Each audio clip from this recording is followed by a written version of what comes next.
of July is right around the corner, and Freedom Fireworks is everything your family needs for a safe and Good afternoon, folks. holiday celebration. Despite not seeing him on the screen, it is still the Todd Allbaugh Show. We'll begin in about a minute here Okay. without Todd. Yeah, we'll be okay. I'm sure it's fine. Totally fine. Honestly, I'm not worried. Boy, with friends like these. who wouldn't want to hang out with you and I, Pat? Who going indeed? It's Well, like being at Ray's how much bar time on do you State have for Street the list? You know, on Water Street? I mean, Scott Walker for one. You're right about that. I don't think you'd want to hang out with us. Yeah, I don't think But so. we wouldn't really want to hang out with him either. No. All right, we got about 25 seconds. All right.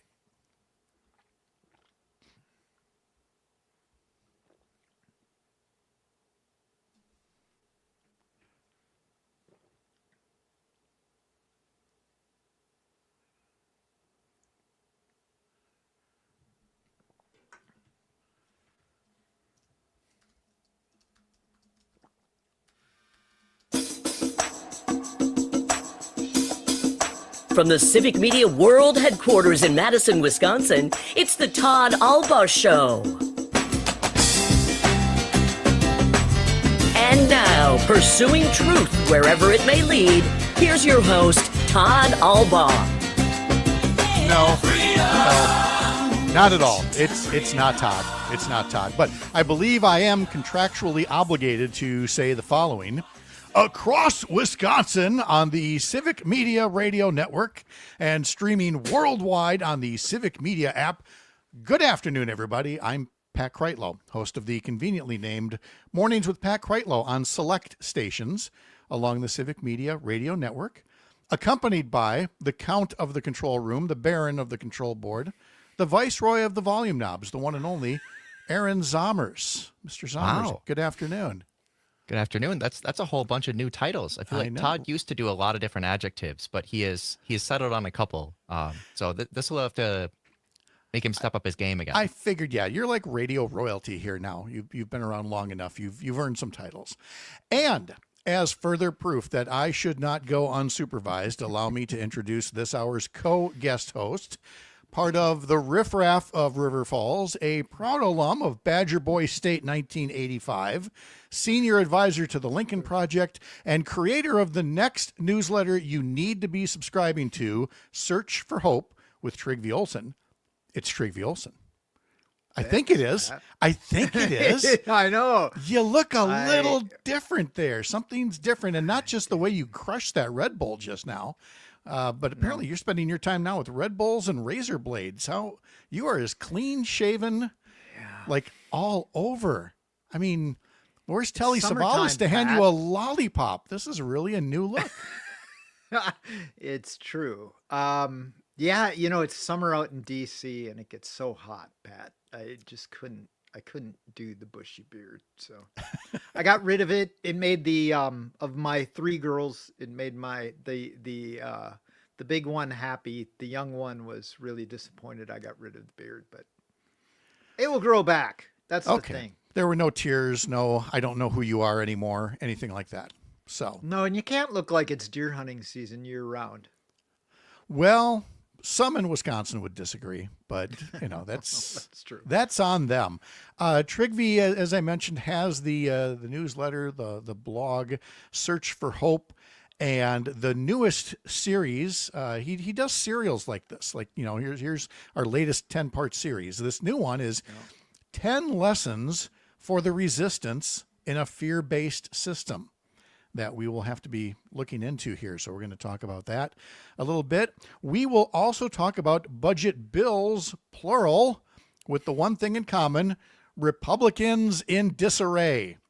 No budget bills yet in Washington, D.C. or in Madison as the Republicans try to get their ducks in a row, more like herding cats. Pick your animal, analogy from there.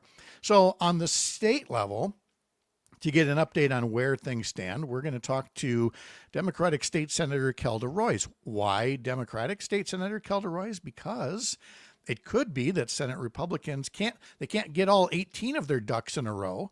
And if they want to pass a budget, they may have to find a way to attract some Democratic votes as well. We'll see if that's really happening or if it's not. But of course, at the federal level, we have, again, what's called the vote-a-rama going on, a bunch of amendments to the bill in the U.S. Senate, and its first political casualty.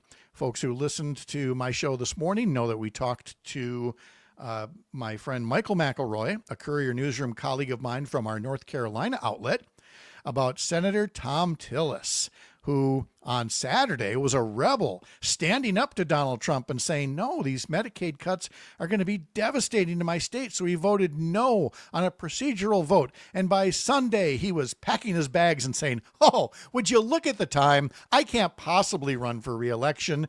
Michael McElroy told us that was still surprising. He was going to face a tough re-election next year, but still surprising that he made for the exits. Trygve Olsen, as Todd would say, what say you? Yeah, I mean, it's just the truth of the matter is, let's talk about why Tom Tillis isn't running, right? Like, he's not running again because he will lose in a primary in a state like North Carolina, because he stood up really for the citizens of North Carolina. I think the thing that people are missing with the big, beautiful bill, I was on a call earlier today, is starting beyond. I mean, you can talk about the tax cuts for billionaires and the fairness issue and all the rest of it, but at the end of the day, it's going to have real world consequences, particularly with healthcare in rural areas in places like Wisconsin and North Carolina. And in Tillis's case, he was saying this is wrong, and there is he has no choice but to exit or probably to lose in a primary for standing up what was right for North Carolina. I mean, it's crazy. It is. I mean, and he's not the only one who knows that if anybody says, everybody who deserves their Medicaid benefits won't see, how did Derek Van Orden put it? You won't see your benefits cut a nickel. Tom Tillis knows, and some of his colleagues know but won't say, that is straight up gaslighting. And I am sure you have seen it in some of the other nations you've worked in, where, the ruling party says, oh, no. The sky is indeed, purple. It's not blue. Right. And, if you don't believe me, well, there's the gulag, they just want to say it enough times to make people believe it. And Trygve, you know this as well as I do. They need just enough people to believe that their big bloated boondoggle will save money when it will not. It has such a price tag for a generation to come. Well, and they need people to be afraid of saying what they think, right, Pat? So it isn't just that they need enough people. They need people to be afraid to even have the conversation.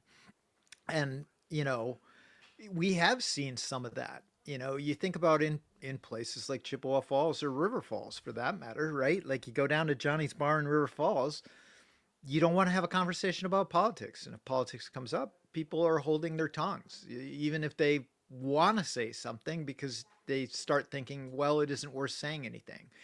And when you have, somebody like Tom Tillis, who's a United States Senator, who's basically doing that same thing, that's a problem, because that is what autocratic forces try and do. And, I have seen that all over the world.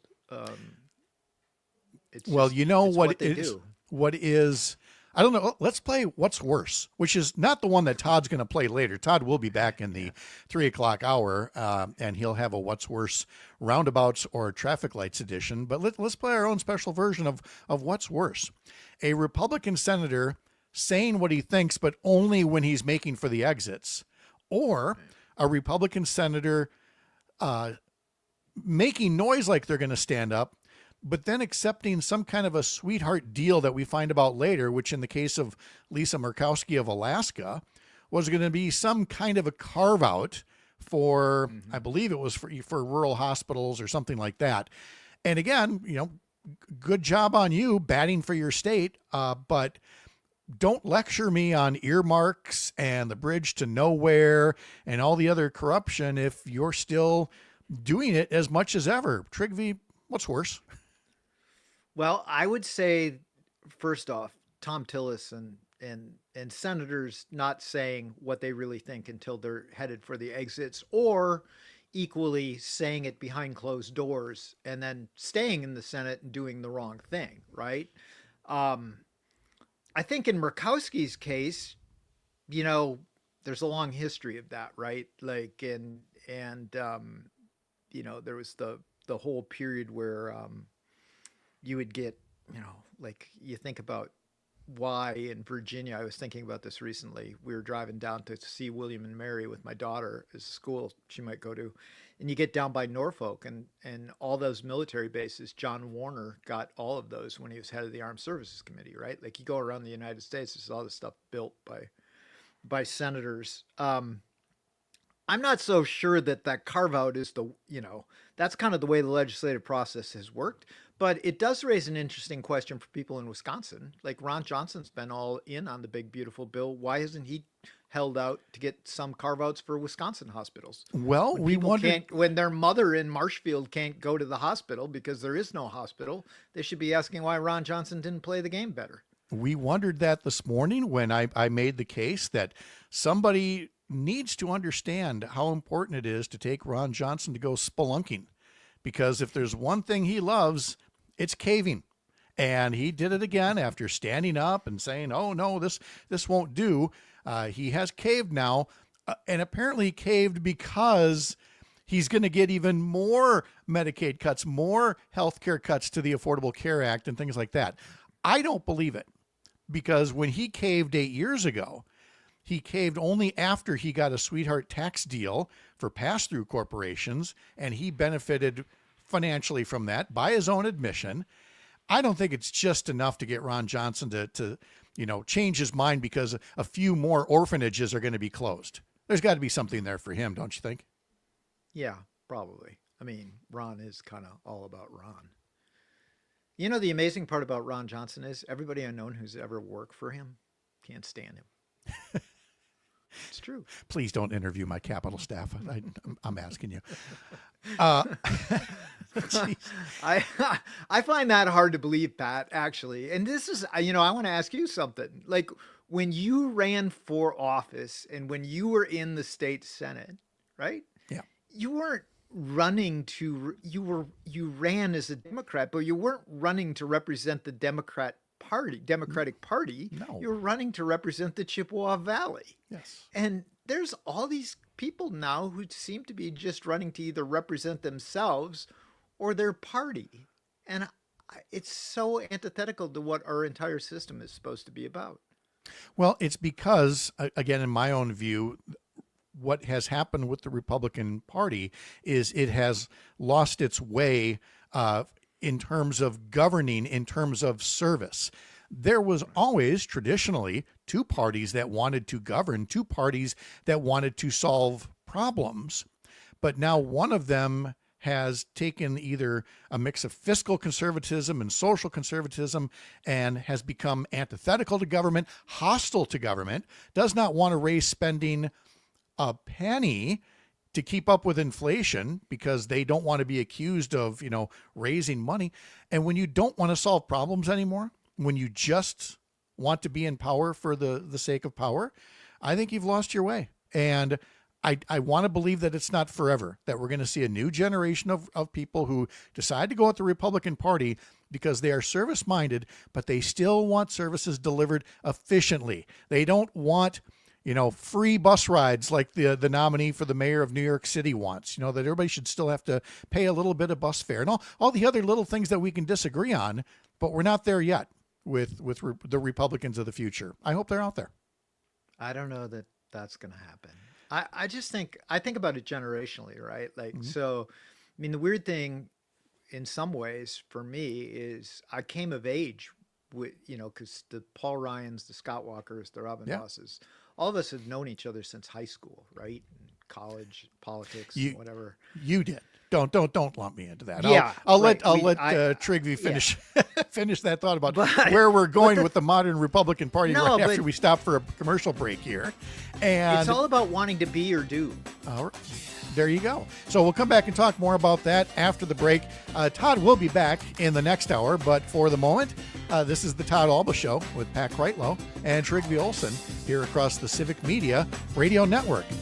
Now, like Todd, I believe I'm supposed to talk right up until the break. So, pardon me if I say, here's the end of the music now.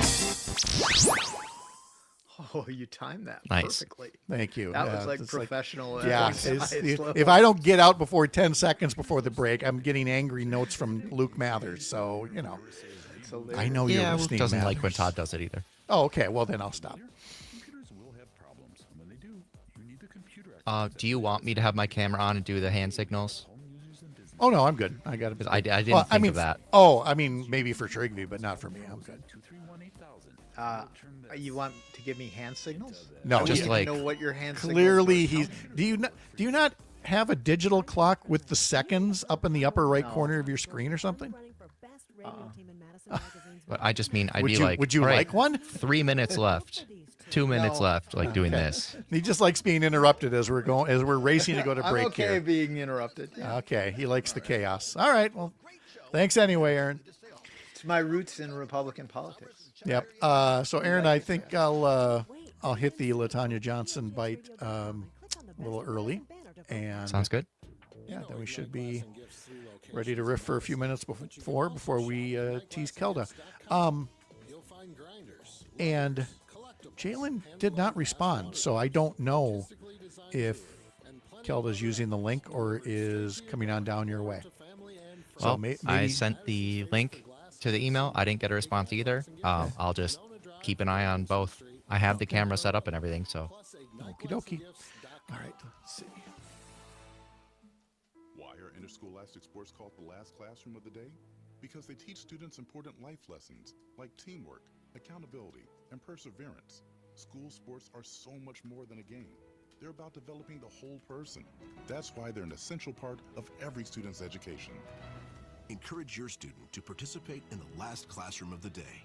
Interscholastic sports in Wisconsin. This message presented by the WIAA and the Wisconsin All right, Athletic 30 Directors seconds. Association. Every 15 seconds.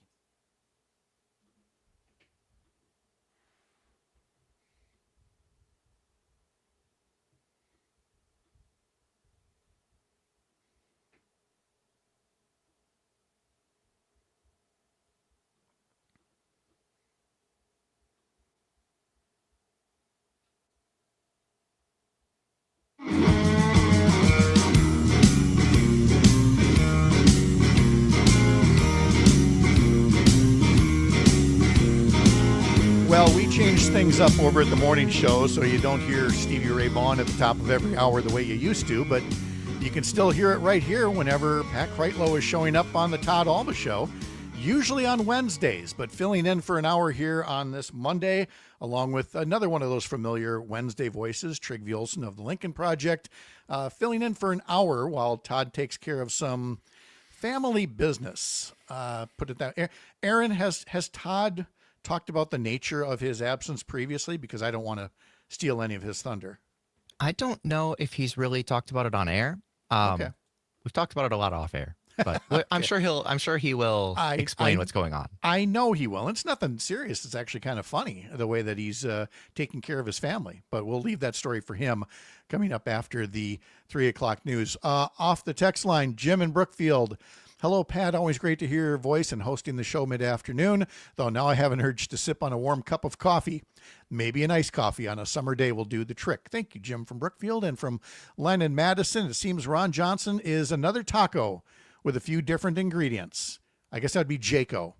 Johnson always chickens out. Something like that. I mean, I like the spelunking, though. I like the spelunking better for caving all the time.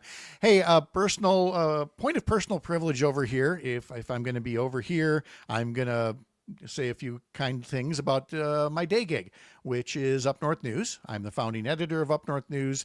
You can find us over at upnorthnewswi.com. We've got newsletters for every day of the week. Click subscribe in the top banner. I write a special politics edition on Sunday mornings, known as Sunday Mornings with Pat Kreitlow. Crazy how that happens. And then, during the weekdays, you can hear Mornings with Pat Kreitlow. You can get our weekday newsletter, and we have a sports newsletter on Saturdays as well. Get it all at upnorthnewswi.com. Let me play one clip here, and then Trigvi and I will go back to talking about, governing versus being versus doing. But let's hear from LaTanya Johnson talking to Matt Smith from WISN TV on the Upfront program over the weekend about whether Senate Republicans are going to need the votes of Democratic state senators in order to pass a budget. Here's a little 30-second clip from that with Senator Johnson talking about the kinds of things that would need to be in a budget bill if it were going to attract Democratic votes. We are making sure that we stand up for the things that are important to all of the residents in the state of Wisconsin. We heard special education period, prison reform, all of those things are what this state wants to see, and we're determined to see some of those things get in the budget, especially child care. If the governor says yes to a broad overarching deal, is that good enough for you to say yes? Well, it depends on what the budget looks like as a whole. I think everybody is waiting to see what the final process is. And I like that because, again, having been in that position, the question he's asking is so unfair. It's the right question to ask, but it's, if the governor says it's good enough and he'll sign it, you're going to have to vote yes on this. And no legislator likes to feel like, the governor is bullying them into a yes or no vote. Trigvi, you've certainly seen that in the state capitol as well, where everybody wants the power to do whatever they want, but there's always a majority leader, a minority leader, or a governor right there. George Petak. George Petak, yes. The Brewer Stadium. I was in Tommy's office at, I don't know, it was like 3 a.m. when Petak went the other way. That was the end of George Petak, too. It was, yeah. And I know Todd, I think Todd has told the story. I told the story as relayed to me by the late Mike Ellis, about when somebody goes against their leader at whether it was 3 or 5 a.m, whatever it was to get that stadium built. It's kind of the nightmare scenario for every leader that's out there. But, some folks want to be maverick enough. Not everybody can be a John McCain. I'm looking at you, Mitt Romney, who had the ability to be the maverick for this session, but that just ain't the way it's working out. As far as the state budget goes, we're looking to talk to Senator Kelder Roys in our next segment all about that. But Trigvi, I interrupted you with that commercial break when you talked about whether the Republican Party is going to come back and people who actually have a service mindset and not just I knew the reporters that used to work at the TV station. I knew which ones right away wanted to be journalists and which ones just wanted to be on TV. And you get that same thing in politics. 100%, and actually it was a really good lesson early on. Whether you like Tommy Thompson or not, it's really irrelevant to the story. But Tommy used to always talk about that there were two kinds of politicians, those who want to be and those who want to do. And you wanted to be one of those who wanted to do things. And you saw that in what his approach to governing was, right? Like he was going to cut deals with whoever he could cut deals with, Polly Williams, whoever. But there's an entire generation of, and this, I use Scott Walker as the example of this. That guy was at Badger Boy State running for governor of the state of Wisconsin or president of the United States at Badger Boy State. And everybody who was there knew. In fact, we were all like, a bunch of us were trying to figure out how we get the girls from Ripon College out behind a dorm room, which we weren't very successful at since we were just a bunch of high school boys. But and then you had Scott Walker, he was running for president. They just want to be. And when you want to be rather than want to do, the ends to be justifies any means, and you sell your soul, you take the 30 pieces of silver. I'm sure Scott will get that analogy. Who was not nearly as successful running for president as I'm sure you were with some of the fine individuals there in Ripon by probably talking about whether to be or to do or shooby dooby doo, whatever it is that you said to woo them.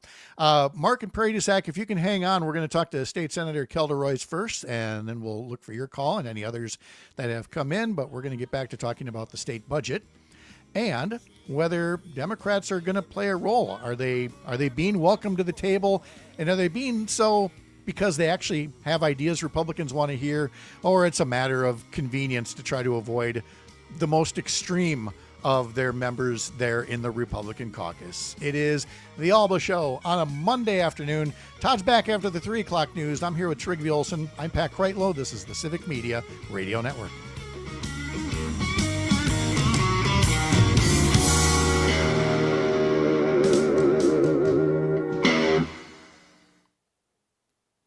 For the record, this is a lot more fun when you've been awake for several hours and you're kind of well rested. And it's true. Very true. This is enjoyable. A little more cerebral. Yes. The brain is running it just a little bit faster. So. Yeah. My 13-year-old last night, it was kind of cute. She wanted to watch a movie with Dad, so we were watching the movie A Beautiful Mind. I haven't seen it in years. It's a really good movie. That's so nice that you wanted to watch a movie with Dad. I know. I think about that because the clock's ticking on that stuff. Yes, it is. Circle of life. Sometimes it works in your favor, sometimes not so much. Yes. And their dedication to improving their operations. 2 winners will be selected from 4 geographical divisions, with additional awards available. Entry forms must be postmarked by August 31st, so don't wait. For more information, visit wisoybean.org. Wisconsin vineyards suffered some damage from winter kill in 2024 going into 2025. That's the word from David Korb, owner, vintner, and grape grower at Drumlin Ridge Winery in Wanakee. This winter was tough. There's been a lot of winter kill. The limited snow didn't insulate the ground, so a lot of the frost went deeper than we've been used to lately. And so we've had winter kill with a lot of the various vines where they just die back down to the ground and we get roots putting up shoots again. But that sets us back several years on those vines. Beautiful day in Wisconsin today, Pat. What's that? I said it looks like a beautiful day on State Street today. It's a great day to be a Wisconsinite, even in Madison traffic. Every day is a great day to be a Wisconsinite. David Korb, he's the owner and We're almost to football season. That's crazy. Can withstand temperatures at 20 or 40 below, but he says because of the lack of It's kind of the slow season for sports, though. Have you noticed that? This is the one time of the year when there's only baseball going on. Yes, the best time of year. No, nothing else to distract. Just enjoying the ball game. Right. Said the old man. I got to take my daughters to. Actually, my older daughter has gotten completely into WNBA. I don't know if WNBA is a thing there, but man, is the WNBA a thing out here. Oh, it's a rocket ship right now. Yeah, huge.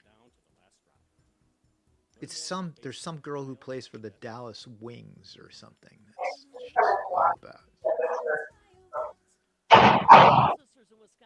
What was that? Oh, there we go. There she is now. Hello. Hey, how are you? I'm good. How are you? Good. Good to Sorry see I'm not you. in studio today. Oh, no, that's fine. However you can join us, that works for us. You probably look better there than you do in studio. Well, you got Well, that. I do think further away is better. No question. I got your lights out. How about that? I like to sit in my dark office. Yeah, I do the same thing. Are you where are you these days? Are you on the ground floor? Are you up by the chambers? I'm on the first floor, first floor south, and I have 2 windows in my staff office. It's really nice, and so we can climb out on one of the approaches, which I do if I need to take a political call or just get out. That's great. Oh, nice. Quick exit. Yeah. Okay. All right. Let's see. We got a It'd be little over a interesting minute. if somebody did a history of the offices, like who all has had the various offices. Mine was what was his name? Kevin Shabilsky. He had the big stuffed bear in the Oh, office. yeah.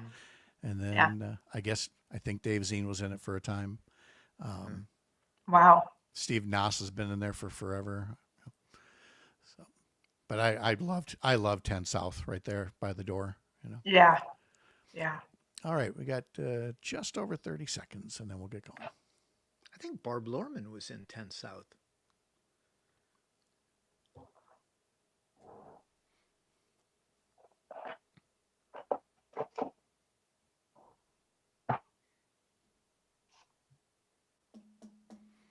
You know what this budget needs?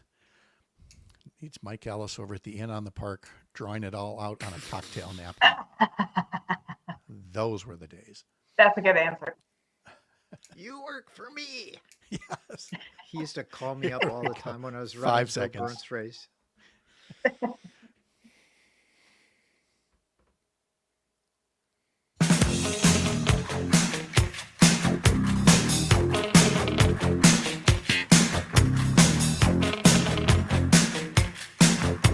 Filling in for a guy so talented, it takes 2 guest hosts to fill in for him.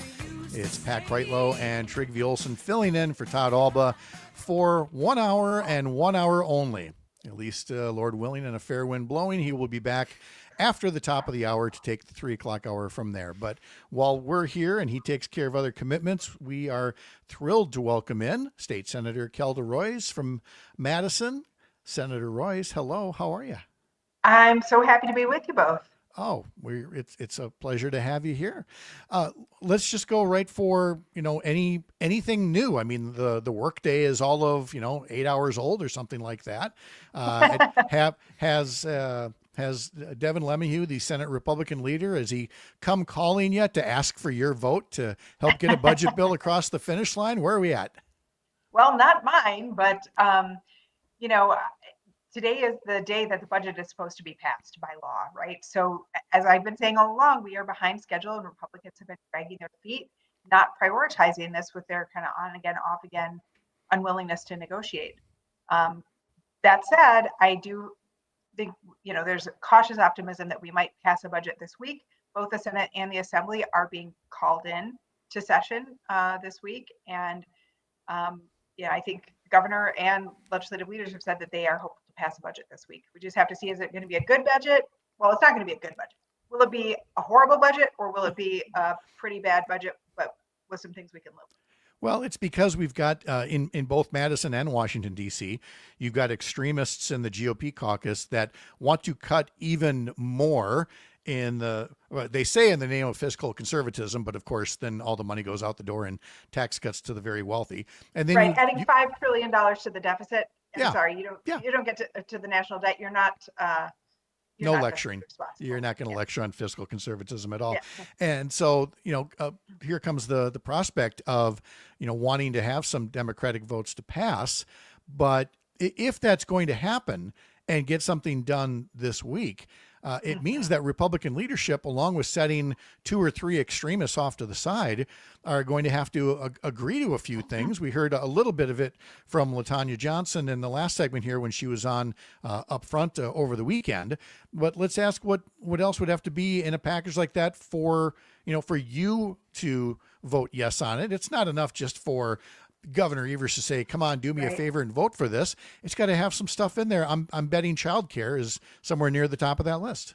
It sure is. And, I have to say, the budget that Senator Markline has already voted for is really horrendous. It continues this horrible cycle where our schools get shortchanged and then property taxpayers are having to raise their own taxes to make up the difference and to keep our schools' doors open. The budget that he voted for has $0 in general school aids increase. And at a time of rising costs, that's functionally a cut.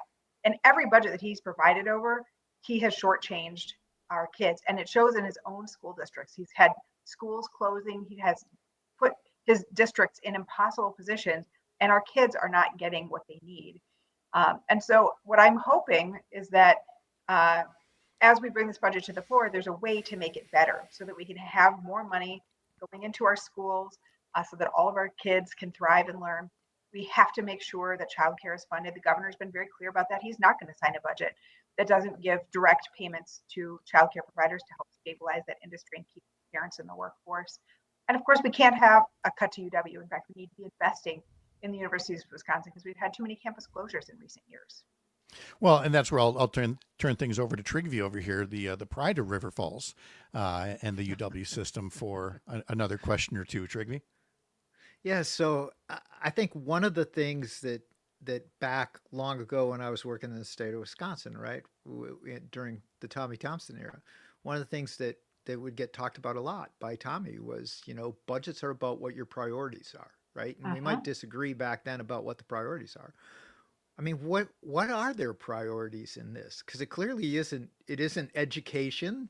It's not the UW system, which is the driver of the workforce. Like, what are they prioritizing here? It's not the economy because the decisions they're making are going to hurt our economy. It's not lowering costs for families because the decisions they're making are actually going to raise costs on families.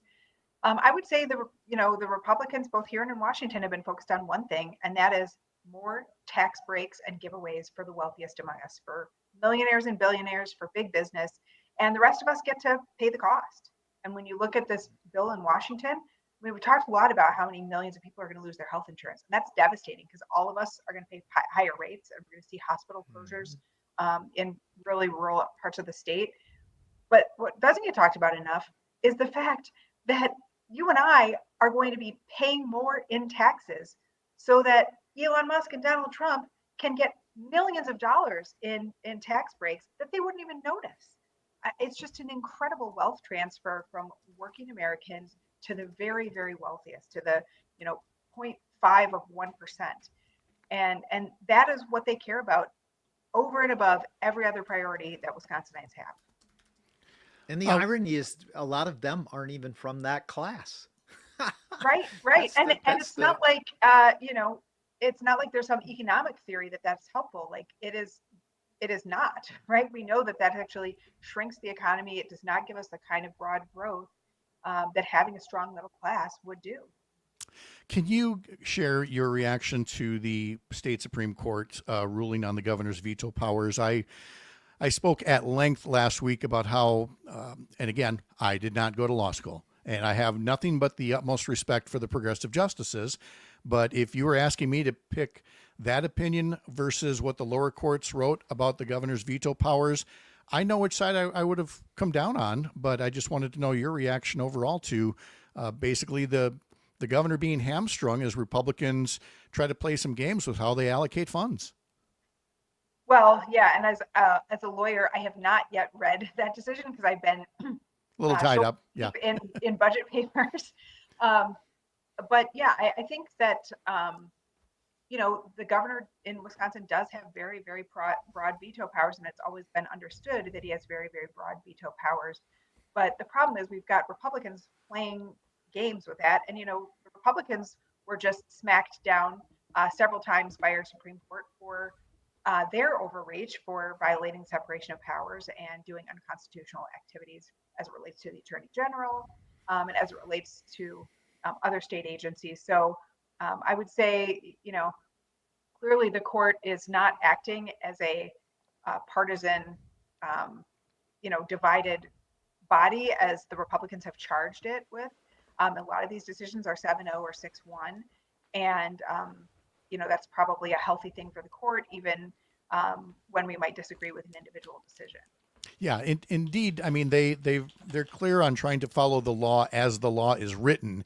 It's just that the law right now is being used in ways I think the original authors did not foresee. I'm thinking specifically of leaving well over 100 confirmations in the state Senate.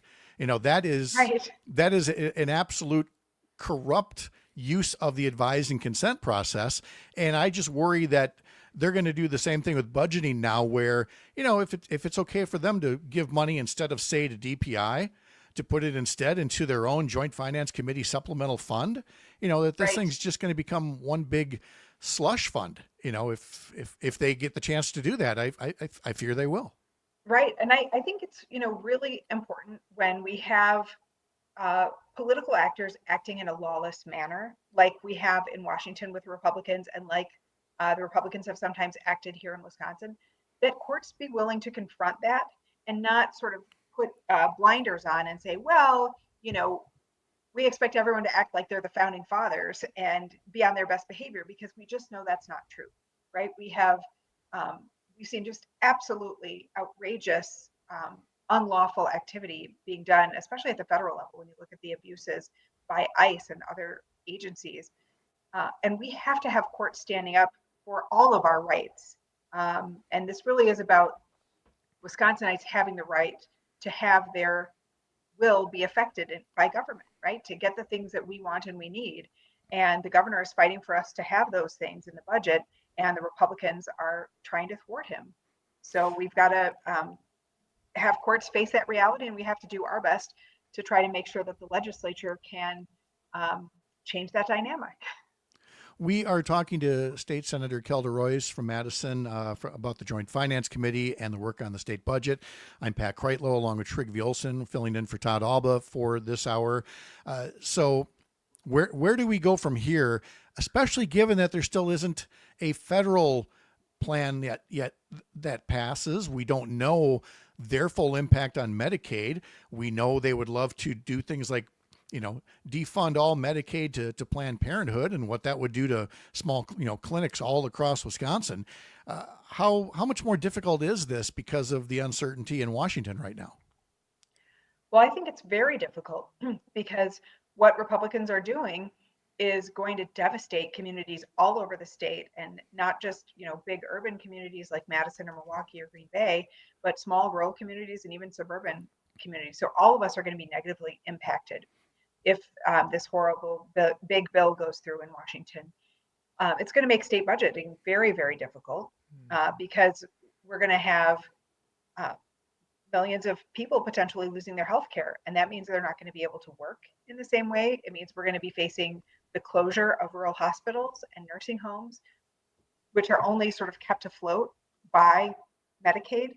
And that's going to have a really significant impact on all of us who have private insurance too, because there's going to be a lot more uncompensated care, and our rates are going to go up because we're going to have to sort of pay that cost indirectly. So there are big economic consequences for that. And as a member of the legislature, I really want to think about how can we keep families able to make their ends meet, right? We want to be lowering costs for people on groceries, healthcare, utilities, prescription drugs, the housing, like the core things that matter. And yet my Republican colleagues don't care about any of that. They have rejected every proposal that we have offered to try to lower costs for families. And it leaves me really concerned with what's going to happen when their taxes go up so that Elon Musk and the Trumps can get more tax breaks. I got less than 2 minutes left. Trygve, you got one good final quick question for Senator Kelda Royce? I mean, maybe it's more of a comment. I think at the end of the day, and I say this as a former Republican, a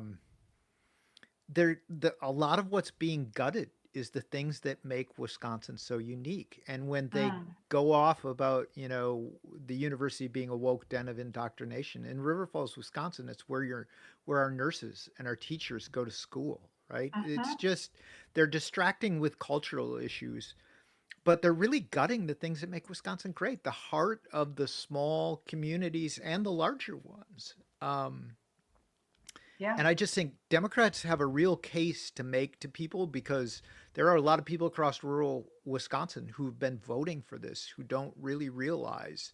And when they're having to drive 3 hours to get an MRI, maybe they will.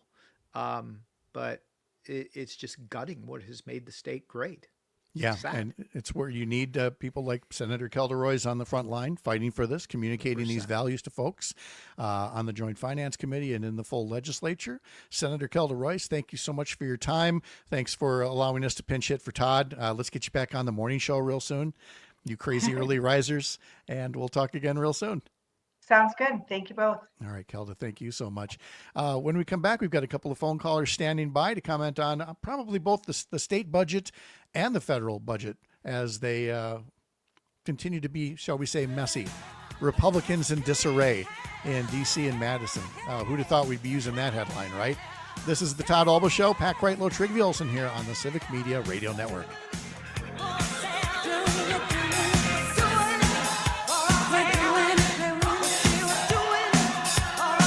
Thank you, I'll get it myself. There you go. We should try and get you and Todd. I may circle back with you on it because I may end up, and I think Todd may be a part of it with me. I may end up having a weekly podcast about the Midwest, a national podcast on the Lincoln Square Media platform. I'd love to have you on sometime just to talk about what's sort of the perspectives. And we're really going to try and pull in people from the Midwest to talk about what's going on and give them a national platform. Oh my gosh, I would love that. I have like so many. Longer form would be great. Yeah, we would definitely do that. I think it's like going to be like a 30-minute show that's going to be dedicated just to the Midwest and sort of purple states and trying to provide those perspectives to people on the coast. All right. Great. Good Thank you deal. so much. All right. Thanks, Yeah. Kelda. Talk to you again soon. Take care. Bye-bye. Bye. All right. Aaron, do we still have Jack and Mark? I will double check, but it looks like it. And also, they can hear us right now if they are on. All right. Well, good. So I'll double check. Trigby, any song you want to use for this last segment here? Video Killed the Radio Star by the Bungies. All right. Buggles. Bungles, whatever they were. Buggles. Yeah. Buggles. June 26th at age 91. In his long career, he earned 30 Emmy Awards, served as President Lyndon Johnson's press secretary, and was a stalwart voice for democracy and democracy reform. Pat, have you been over to the St. Paul Saints Stadium? Didn't you go last year? Love it, yes. Yeah, that's where I did my 60th birthday party. I've continued to engage. They're out of town this week for the 61st, so we'll just have to Okay, find so my something sister else. works at this at a long-term care facility. It's a press homes up in the cities, and you know that nun, Sister B or whatever her name was, the nun who used to give massages. Okay. Yes. Yeah. She's there, and that she lives at this place where my sister works, and we ended up going and hanging out with her. She's the most amazing person. That lady knows more about baseball than like Harmon Killebrew, for God's sake. It's crazy. All right. When Moyers retired in 2017, he wrote, "Please remain vigilant and engaged as citizens in the civic and political life of your community and our country. Democracy is fragile, and no one can say with certainty that it can withstand the manifold risks to which it is now exposed." We've linked to his farewell essay and more. Pat, I at hope you're not American offended I didn't ask you for Democracy. music. I'm Brian No. Beal. I just figure Trigby doesn't have his own radio show. I don't. Pat, what do you usually have for music on your radio show? It's too early for me to go on, so I have no idea or listen to. No, it's Aaron knows he's either playing yacht rock or Stevie Ray Vaughan. Is here to help you live your best All right, life. about Well, 20 we got seconds. some Stevie Ray Vaughan at the start, I so know. you get a lot of Michael McDonald. Have you betcha. seen that? Have you seen that the video on? I mean, the documentary on Yacht Rock. I'm going to 10 seconds. You have to see it.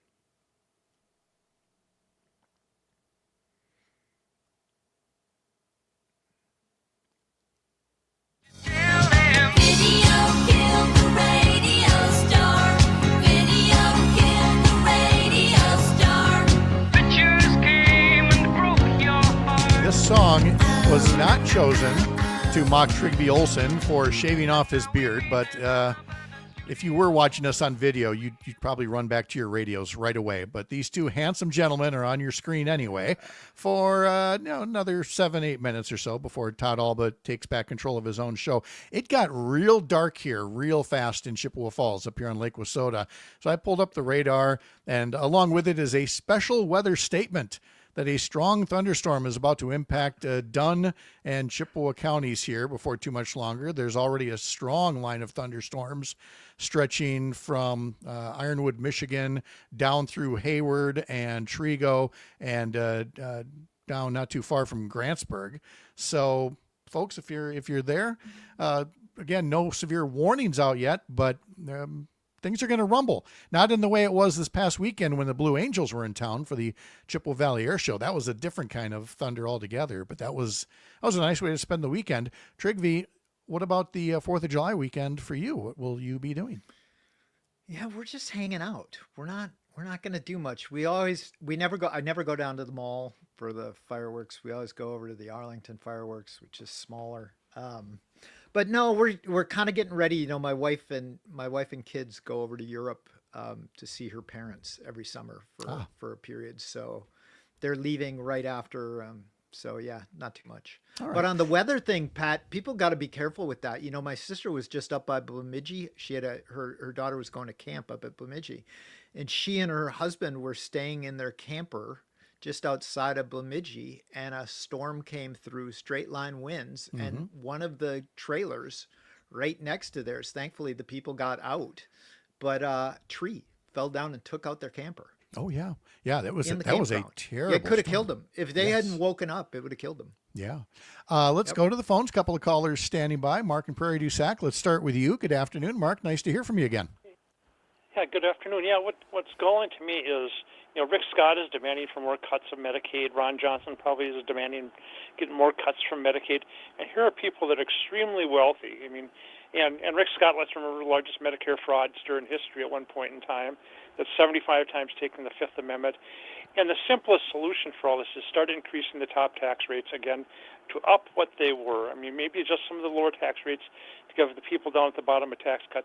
Because where are any of these rich people going to go? Are they going to go to Europe? Because the tax rates over there are much higher than they are here. I mean, that it is just galling to me that hurting the poorest among us is their solution for this big barbaric bill that they want to get through. And it is just beyond me where that nobody seems to be making that argument, on the Republican side of the aisle at all, that, maybe we should be thinking about the poorest among us, like in the Bible that Jesus commands us to do. I mean, that's the one thing that can block you from getting into heaven if you refuse to take care of the poor and your fellow man and the stranger, you are, that's, kind of a bar to getting into heaven. And, I'm surprised none of the Republicans want to recognize that at all. Yeah, I never hear that part of the New Testament very much out of their mouths there, Mark. Thank you very much. Appreciate the call. Jack and Merrimack, we've got you on the line as well. Hello. Hello. Yeah, and thanks.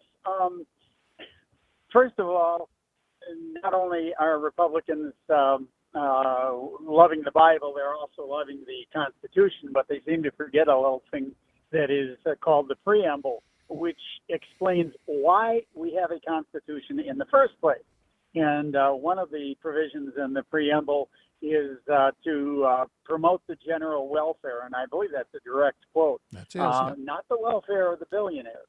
No. Now, the Republicans are real good at simple messages, so I got a simple message, and that is if you put a 2% tax on people with 30 million or more, graduated up to 5% at $1 billion or more, and you could raise from that money about $2 trillion every single year. That would be enough, of course, to wipe out the deficit, to entirely wipe it out, and to rapidly pay down the debt. So that's the first message that people need to get. But if that happens, Jack, I mean, Jeff Bezos won't be able to rent out Venice for his wedding. He'll have to use, I don't know, Lake Holcomb or something instead. I mean, think of the poor man's wedding. You really think that 2% or 5% on somebody that's that wealthy is going to change their lifestyle even a little Not bit? even a Give bit. me a break. Not even a bit. And He'd have to have 7 yachts instead of 8 here, Jack. We're up against the news, but thank you for the point. It is extremely well taken. And Trigvi, in closing, I think there have been many failures of Democratic and progressive messaging over the years. On that list that nobody talks about is failure to explain why you want a progressive tax system, that it has marginal rates. When we talk about, a 50% marginal rate on incomes above $1 million, it doesn't mean 50% of the $1 million. It means 50% of, that first dollar above $1 million. Everything that Jack just described, we could do, and we'd still have as many billionaires as we would today. Well, it's the perversion on the right. You have this perversion of the Lafleur curve, right? Like it's taken as an article of faith that you cut taxes, it grows growth. That isn't what Art Lafleur said. No. But it's this perversion. I mean, I heard Scott Walker say that one time Paul Ryan will say it too, right? Well, Reagan taught us if you cut taxes, you increase growth. Well, first of all, that's debatable. It is true that if you cut them from 90% to 50, you will. But there's a law of diminishing returns, but it's taken as an article of faith, and Democrats haven't pushed back enough on it. Faith. And they need to make it about fairness. Yes. Oh, for everybody, for all of their constituents, not just the ones that donate to them. Trigby, thanks for playing in the sandbox with me. I guess we got to turn things back over to Todd. Anytime, if you will. Aaron Zommers, thank you, of course, for all the help. And you can catch me again weekday mornings from 6 to 9 across the Civic Media Radio Network. I'm Pat Kreitlow. Enjoy the rest of your Monday. Todd's back next.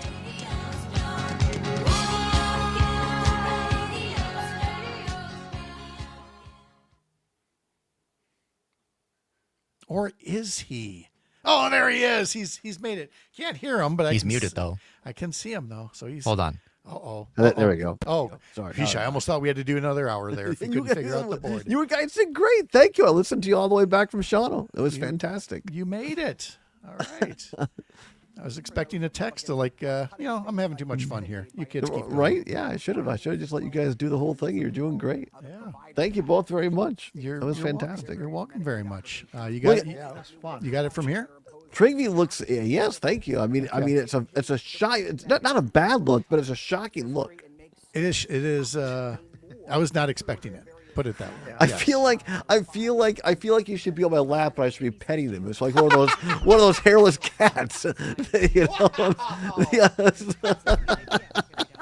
Evil. Oh no. You look, especially Trivy, since you lost all that weight. Yes. Yeah.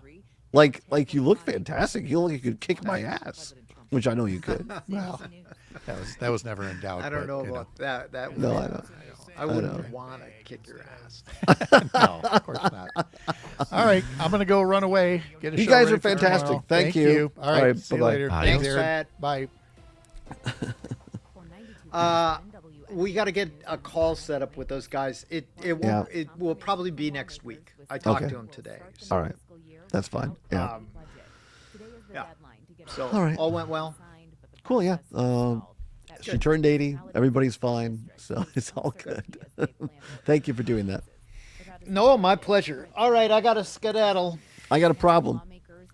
Yeah, you got a problem. I got a plane to catch. All right, there it is. Thanks. Bye. Agency budgets that leaving major item childcare and university funding unresolved. Those have been some of the big sticking points in negotiations. Aaron Zommers, how are you?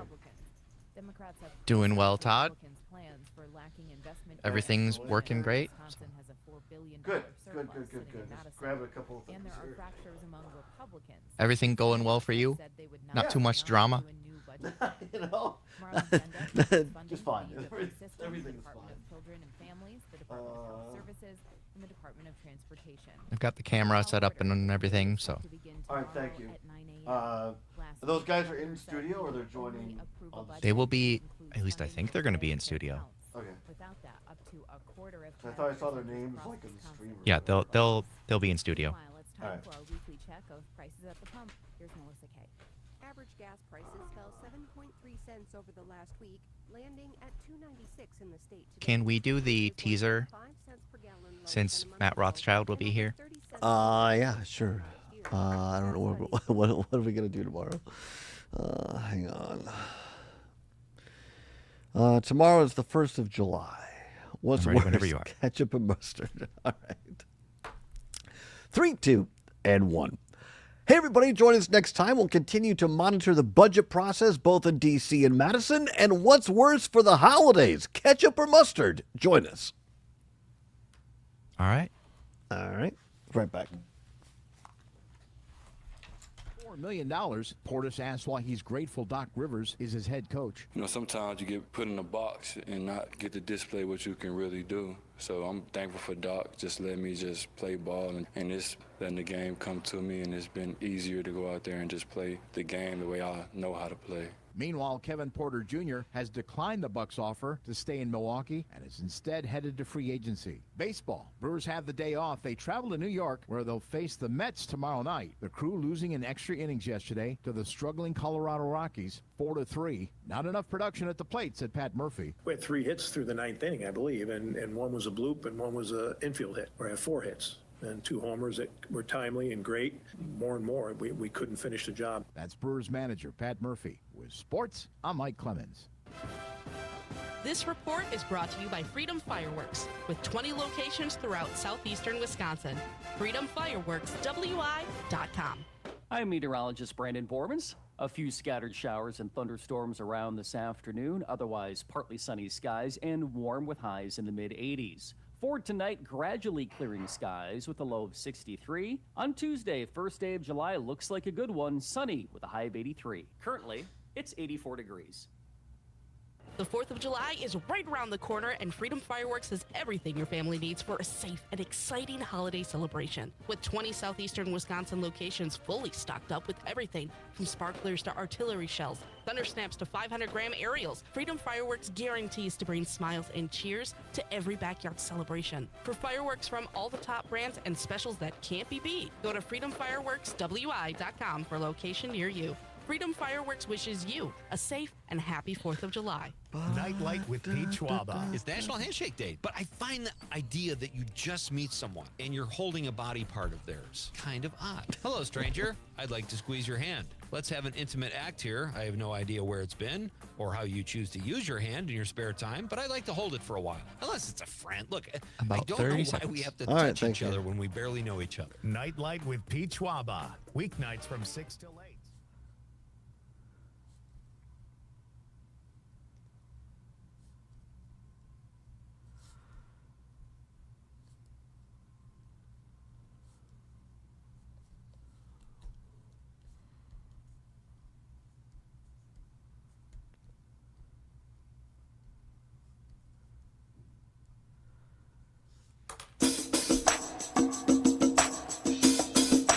From the Civic Media World Headquarters in Madison, Wisconsin, it's the Todd Allbaugh Show.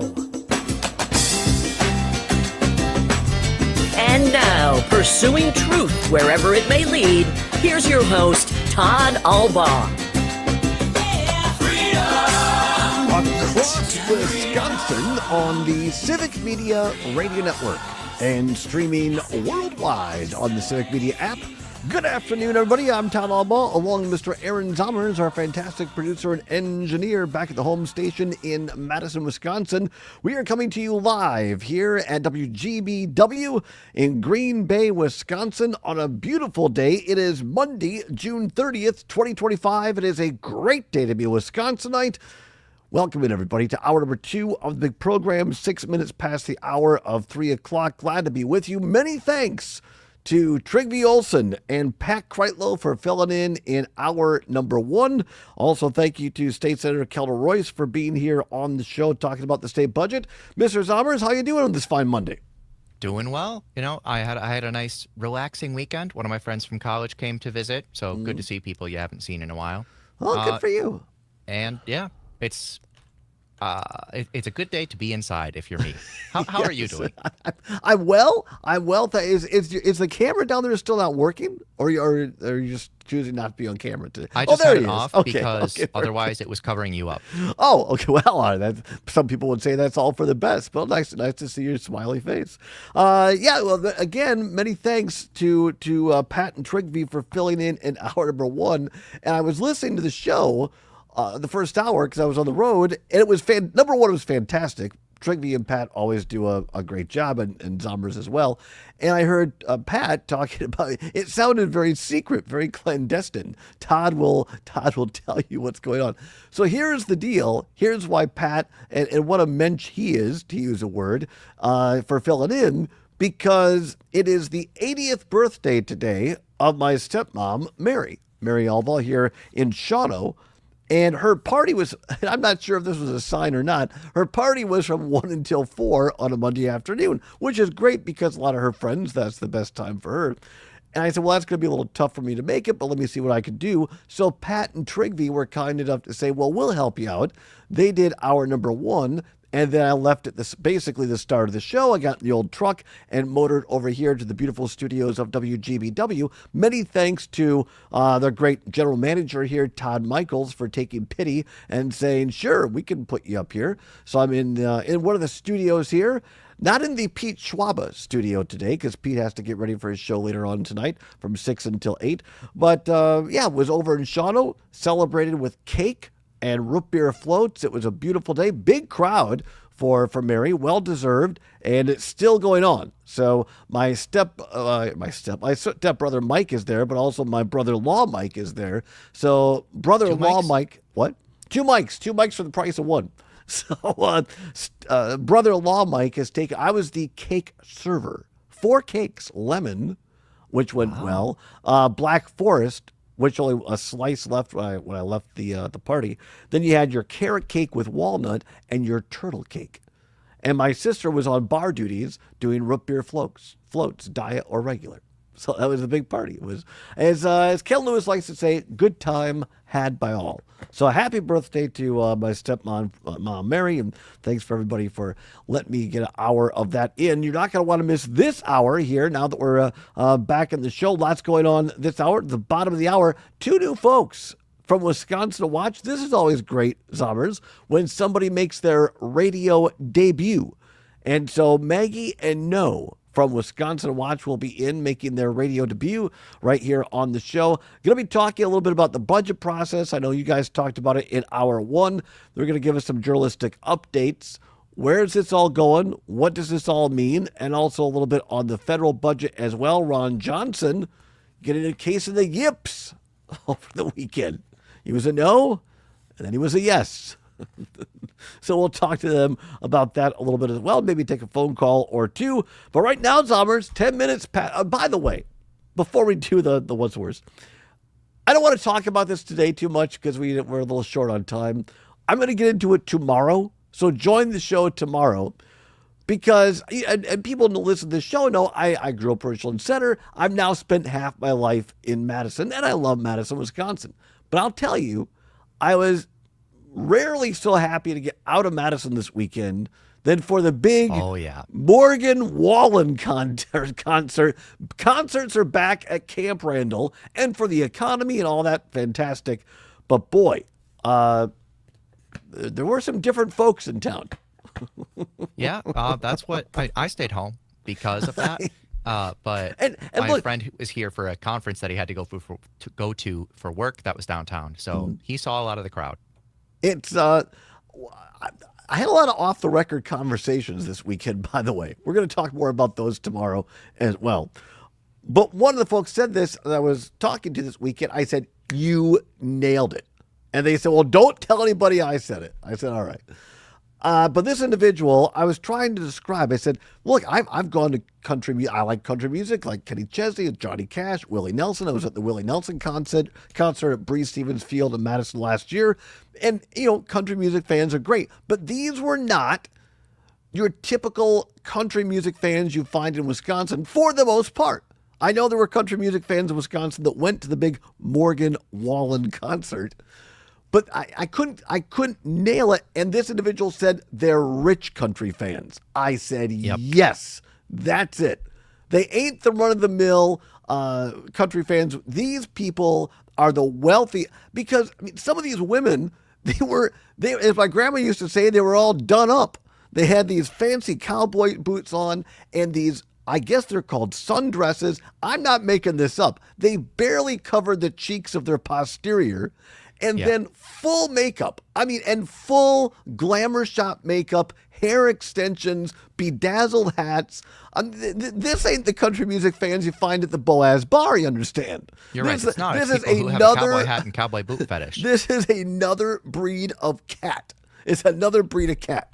So, I encountered someone at the Terrace over the weekend, and she was wearing a hat. A particular hat, which I had not seen in the wild before. I'll get into it tomorrow We're gonna build a whole segment around it, so don't miss this tomorrow. Anyway, it's 13 minutes past the hour of 3 o'clock. Time once again for What's Worse. Let's go. This or that, this or that. But of course, the choice is yours. You can get with this, or you can get with that. You can get with this, or you can Time get with once that. again for What's Worse. No prize money to give away, no prizes per se involved, but it is your chance to have your voice heard across all 11 stations on the old Civic Media Radio Network. No better place to advertise than Civic Media. Join us at civicmedia.us to find out how you can join us here. Sponsor one of the shows.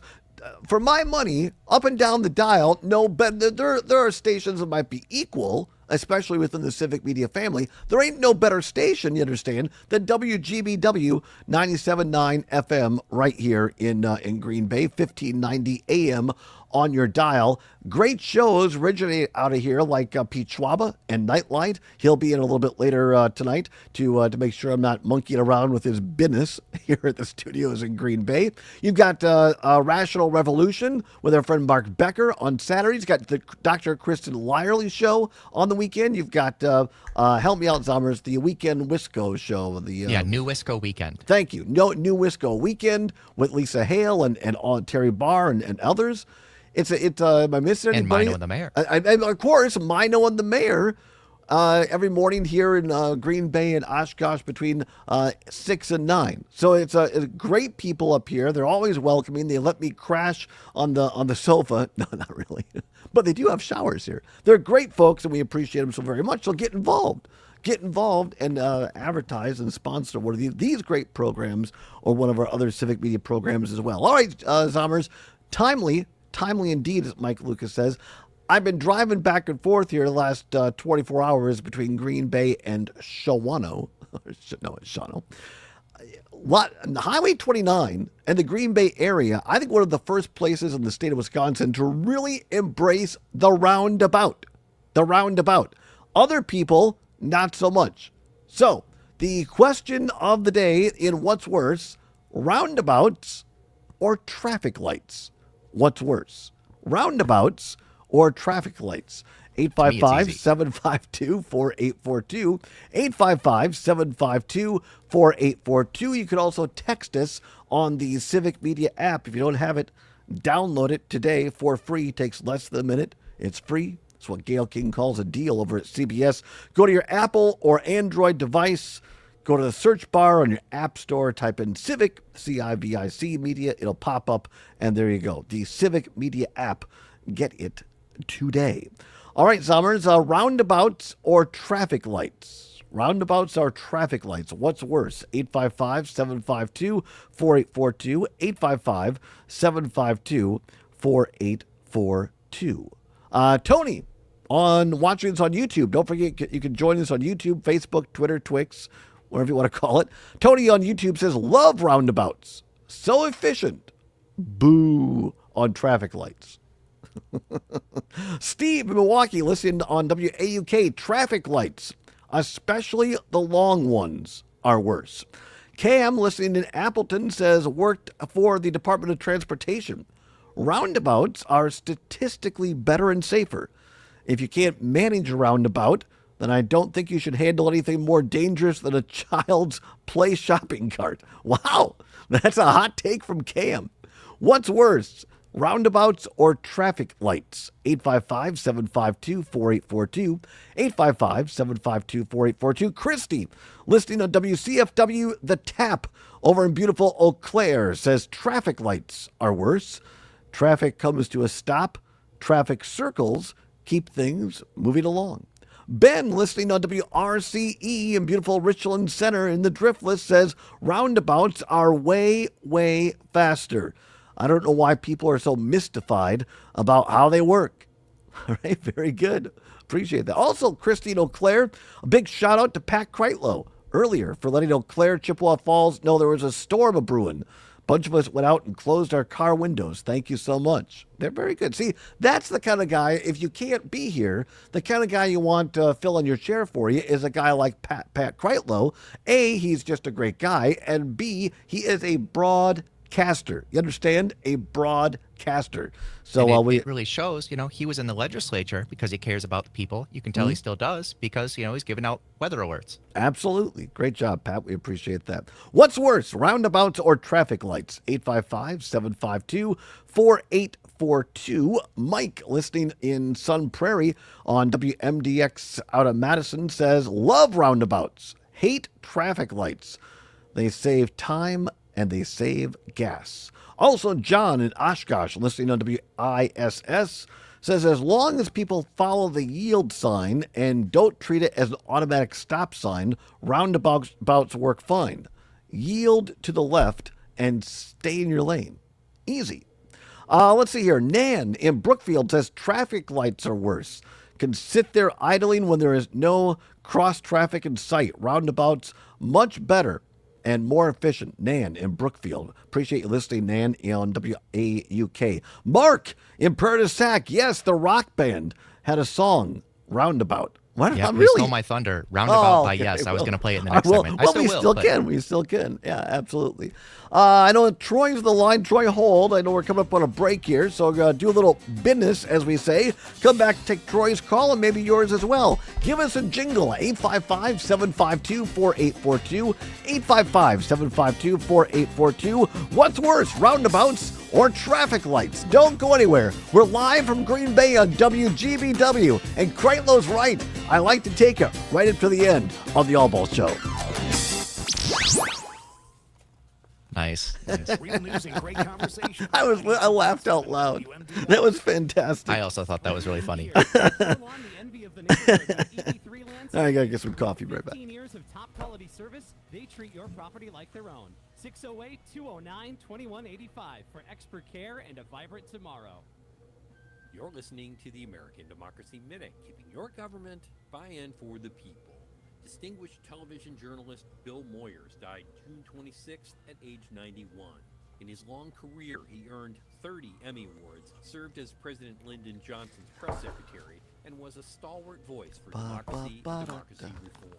On being a reporter, Moyers told a Chautauqua Institution audience in 2016, He already has a job, so he's not gunning for yours, unlike that Trigby fella. money and power, equality and democracy. That's good, over Tony. a lifetime spent at the intersection between politics. Joseph on YouTube talking about earlier, you mentioned Willie Nelson. So glad I saw Willie at Iowa State University when I was in college there. The crowd was more aligned with his vibe. I would say the crowd was very aligned with his vibe at the show that Todd and I were at as well. Yes, I would agree with that. Although I expected more people to light up. Yeah, there wasn't. I was not. In fact, I've smelt stronger weed just walking up and down State Street than I did at that Willie concert. Including his Moyers on Democracy podcast and a companion. It's like when I saw Weezer in like 2015, 2016, it was a very strong smell there. Please remain vigilant and engaged as citizens in the civic and Weezer? political I barely knew her. community and our country.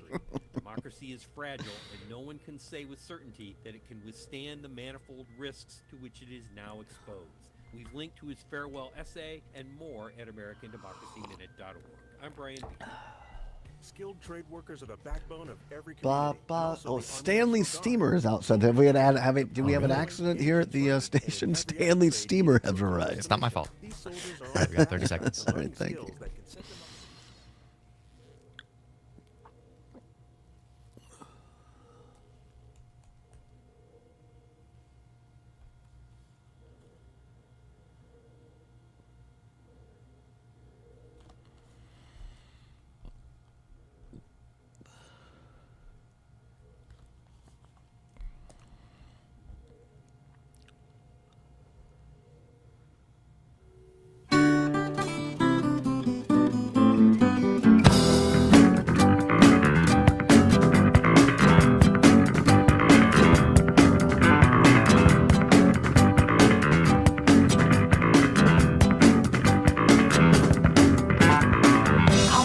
Welcome back to the Town Allbaugh Show on the Civic Media Radio Network. 22 minutes now past the hour of 3 o'clock. Live from Green Bay, Wisconsin today, the heart of WGBW, our great station up here. in Green Bay, Wisconsin. It's a great community, great town. If there's so much to do besides the Packers, but we can't ignore the Packers either. I was staying at one of the beautiful Hampton Inns here in Green Bay last night, and I got up this morning to have a little breakfast, and there was a lovely couple. One of these people, a young couple, and you think, well, no, see, that gives you hope for humanity. I don't know if they were even out of their 20s yet. They were probably mid to late 20s, and they had a little boy, I believe, who could not have been more than 1.5, 2. And this kid was well demeanored, and you could tell it was probably because the way the parents treated them, and they were healthy Zommers. This couple, this man and this woman, they were eating. Here Todd was eating the mini waffles and the overly sweet lemon poppy seed muffin and coffee, and this couple is having yogurt and milk and an apple, and they're all very happy. Well, it turns out that I overheard him talking to another family of about 6 people, the grandparents and the kids and the grandkids. They were all here in town to see the Packers Hall of Fame and go to Lambeau Field. And the one couple with the little kid, they're from Detroit. They said, well, we're actually Detroit Lions fans, but you know what? We were passing through and on this trip, and we thought, we're in Green Bay. There's so much history. We want to come and see it. And I thought right there, that's what the Packers symbolize and the Green Bay Packers organization. And how cool is it that the economic engine driver that are the Green Bay Packers, it's so much more than sports. So anyway, it's just, and as we talked before with Mino and the mayor, there's a great entertainment and art center here. The downtown is being revitalized. You've got Bay Beach Park, all kinds of great things here in Green Bay. So do yourself a favor and check out Green Bay this summer. Many thanks to all the staff here at WGBW. All right now we're right in the middle of What's Worse, roundabouts or traffic lights. Roundabouts or traffic lights. 855-752-4842. 855-752-4842. Also, yes, shout out to Mark and the Sack and Zommers.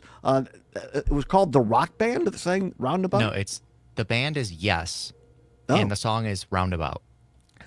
I like that. Roundabouts? Yes. Or yes, sing about roundabouts. Roundabouts or traffic lights. What's worse? 855-752-4842. Let's go to the phone lines. Our friend Troy listening to Mount Horeb on WMDX. Troy, thanks for holding. Roundabouts or traffic lights. What's worse? I thought I was going to be arguing with people because my circle, they like traffic lights better, I guess. But they actually just dislike roundabouts, but I love them. I think they're anytime you can get rid of a stop sign or a stoplight, they're awesome. Yeah, I tend to agree with you, Troy. I mean, I'm not sure I was hot on them right at first, but what happened was those people listen to the show, I've taken a lot of trips over the years to El Salvador and San Salvador, where down there, I think like in some parts of Europe, it's just a common thing. And in El Salvador, they have they're huge ones. It's like six lane roundabouts, and in it's like a fair ride. It's you got to go in there and you got to fight and you got to know it's fantastic. It's like driving the Daytona 500. Aren't they like that in London too? I think I've never been to London, but yeah, I've heard somewhere. But yeah, I got used to driving on those. And I come back here and just a standard roundabout, that's nothing. It's a lot of fun. So appreciate. I love them. They're easy. I love them. They're great. Thanks, Troy. I appreciate the call. Have a great day up there, beautiful Mount Horeb. 855-752-4842. What's worse, roundabouts or stoplights, traffic lights? Connie, listening on WMDX in Madison, says roundabouts are better if everyone follows the rules. Also a new listener on WISS. Thank you very much for listening. I believe, Zommers, is the paperwork done? Well, there is a rumor that Jane Matnair, Greg Bach, and I are taking a road trip to WISS area in Oshkosh. I hope to goodness it's true. But a new listener on WISS says traffic lights are the worst. People can't text going through roundabouts. That's really good. It's hard to text, right, if you're going through a roundabout. Thanks for listening to us. Brand new listener there in Oshkosh. We'll be up there soon. Come out and say hi. Ollie in the North Woods right now on the line. Let's go to the phone lines, 855-752-4842. Ollie, roundabouts or traffic lights, what's worse? traffic lights are definitely the worst, and here in the United States we have roundabouts with just a few lanes.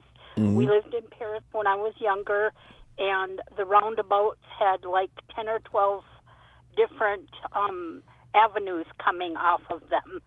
So you had to get on there and know where you were going. And if you can do that, you should be able to do a simple 2-lane roundabout here in the United States.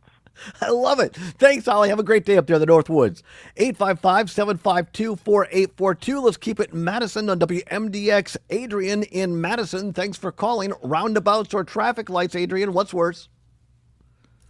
I think the roundabouts are way worse. The statistics you cited saying that you get lesser accidents with traditional traffic signals, or with roundabouts, I should say, is true, but you got to break that down a little farther.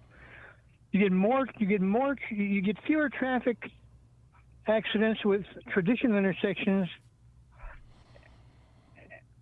but the thing is, you completely disregard the interests of bicyclists and motorcyclists because they just get slaughtered in roundabouts. That's a great point, Adrian. Thanks for calling. Have a great day there in Madison. Yeah, I mean, roundabout's no place for a biker. You want to have someplace else for them to go quickly. Steve in Madison says, I think lights are necessary for busy or complicated intersections, though, but in general, they're worse. Zommers, what's worse? Oh, yeah, traffic lights are worse. Way more dangerous. Agreed, traffic lights are, in fact, worse. That's how we play it. Come on back. Wisconsin Watch is next. Don't go anywhere. News, weather, sports, and agricultural updates next. Across Wisconsin, the Civic Media Radio Network.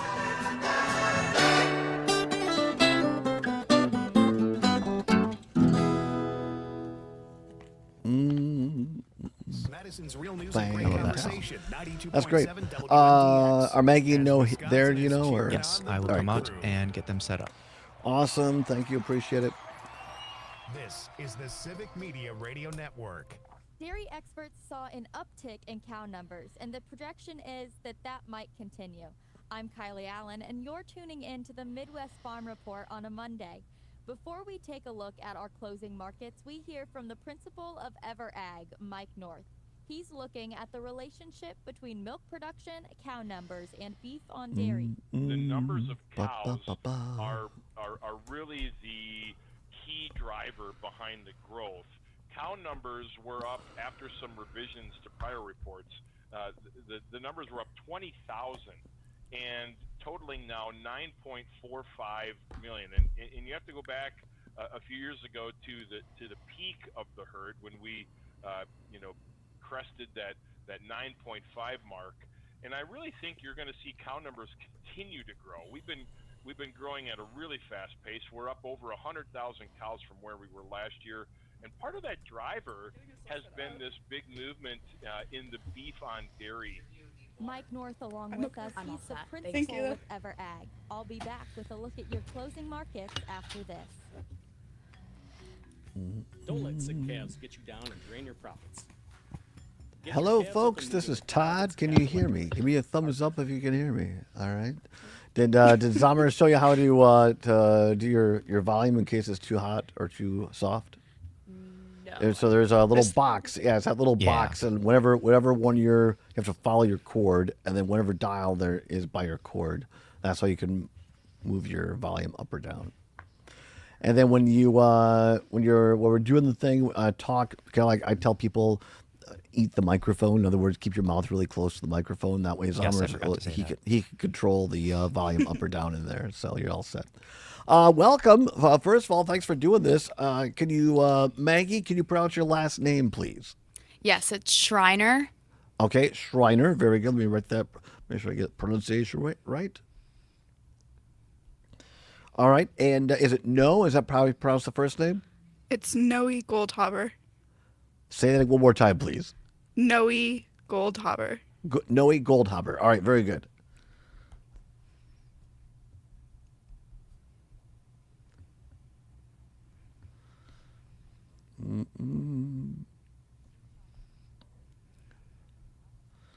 So how long you guys been with Wisconsin Watch? I've been there since about April. Oh, nice. All right. And Noe? I started at the beginning of the month. Wow, very, very cool. Very new then. Have either of you been on the radio before? No, I have not. I've been on like Wart here in Madison, Nice. but yeah, not anything All beyond right, but that. your debut here at Civic Media, so that's always exciting. We like that. Well, yeah, I'm not sure if Matt told you. I'm not too much of a schmuck. We try to keep it pretty chill and conversational. So we'll start out. I'll ask each of you a little bit about yourselves. Tell us a little bit about yourselves and how you kind of got into journalism or hooked up with Wisconsin Watch, and then we can actually get into a little bit of news. Good. Are either of you, was there any particular story that you were working on this week that's on Wisconsin Watch you want to make sure we get to? We just had one come out today that looked at how the budget was related to some recent Marquette University polls. Nice. Okay. And were you both kind of watching the budget over the weekend, or? Yeah, we both left earlier Friday, so we missed the actual late night hearing, Oh, but shucks. we were following over the weekend. Yeah, unfortunately, we did not brave after 10 p.m. on a Friday Yeah. at the Capitol. I don't blame Understandable. you. I spent many a long evening and early morning at the Capitol. I used to work there, and it was you didn't just a lot of people. 30 yipping. seconds. All right, here we go.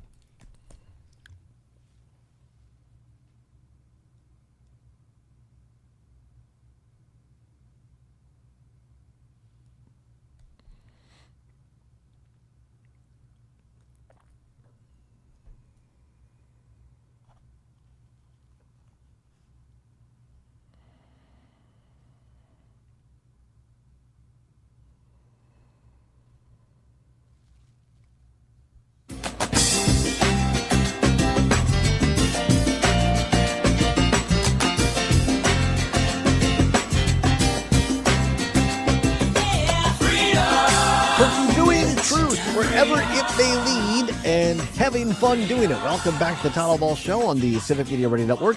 35 minutes now past the hour of 3 o'clock. Glad to have you along on a Monday, June 30th, 2025. I am live here at our studios in downtown Green Bay, Wisconsin. WGBW, glad to have you along.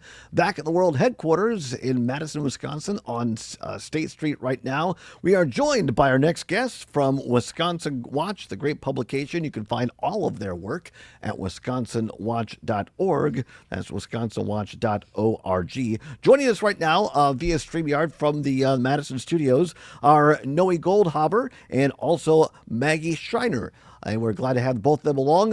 Folks, welcome to the program. I understand this is your debut here on Civic Media. That's very exciting for us. Yeah, we're excited to be here. Thanks for having us. Yeah, absolutely. I always like to start with tell us a little bit about yourself. Noe, let's go ahead and begin with you. How did I understand you recently started with Wisconsin Watch? What were you doing before that, and what made you passionate about wanting to get into journalism? Yeah, sure. So before that, I'm a student at UW. I'm going to graduate in spring of 2026. Oh, really? So, Wow, that's fantastic. Yeah, so Maggie and I guess Maggie's an intern for a little longer, but I'm an intern for the summer. And I do a lot of work with our student publication on campus, the Daily Cardinal. And I think I started kind of freshman year of college, kind of getting into journalism, reporting on like student government, what's going on campus, and always just loved journalism as a way to like be engaged in the community and understand what was going on campus. So that was the beginning. And where did you grow up at? I grew up in Milwaukee. Beautiful Milwaukee. Very good. Love Milwaukee. A great city. And Maggie, how about your similar question? Where'd you grow up and what led you to this and what are you doing right now? Yeah, I'm originally from Grand Rapids, Michigan, actually. So I've only been in Wisconsin for going on to my 4th year in Wisconsin. Came here for the School of Journalism at UW-Madison. And similar to Noe, I've worked my way up the ranks of a student publication. And yeah, I'm excited to be here, be at Wisconsin Watch, and be in the Capitol reporting. So are both of you associated with the Cardinal as well? No, I'm with the Herald, or I was with the Herald. Competing. Yeah, we're interests. Look at that. competitors. I love it. I love it. Well, I want to just take I've talked about it on this show before, and last year during the student protests on campus, some of the best journalism and most accurate information was coming from student journalists. And I even said, I hate to even put the precursor student in front of it. You guys are just journalists. And I think that the Cardinal and the Herald go, I'll use the pun, unheralded far too often because you all are doing great work there. And the J School at Madison is one of the finest in the country. So I just want to say thank you to both of you and your publications because you're doing great work. Thanks. Thank you. Appreciate that. Yeah, absolutely. And Matt DeFore will give me angry text if I don't say, also Wisconsin Watch is doing great work as well. But how cool is that? And it just shows you how forward-thinking DeFore is in Wisconsin Watch. Hey, let's kind of get some of these young journalists now and bring them on board and grow this because you want youthful energy, which is why Zommers hangs around just to make me look better. I think that's great. All right, enough of this silliness. Let's get into some of this, what you guys were working on this weekend. When last we left our listeners on Friday, the Joint Finance Committee had been scheduled to meet at 10, then it got pushed back to 2, then it got pushed back to 4, and then the boys just said, let's go out for a drink, we'll come back later. And apparently they finally did come back late into the evening. Yeah, so they started after 10 p.m. on Friday and went just, I think, right before midnight. And, they originally intended on finishing the budget up Friday. And, that was what they were saying. That was what their original notice said. But they ended up actually not even finishing and missing some of the big ticket items like the capital budget, UW system, childcare, health services. Yeah. Noe? Yeah, now those items seem to be on the agenda for tomorrow at 9 a.m. So there's still kind of a movement to get a deal between the Senate, Assembly, and Governor. So we look forward to see if that happens, and we'll be ready to cover kind of the remaining areas of the budget that have yet to come out of committee. Now, this is interesting. I saw this over the weekend on social media. I just wondered, in either one of your reporting, things that you're hearing right now, Bill McCoshen, former Secretary of Commerce and also Chief of Staff under former Republican Governor Tommy Thompson, is still very connected. He's a lobbyist now. I heard him talking, as they say, on another network. But he actually was saying over the weekend that the budget process or the budget negotiations never actually broke down. There was all this hoopla. Oh, the governor said and Robin Vos said we're not talking to each other. But McCoshen claims that was not the case. There's been going back and forth.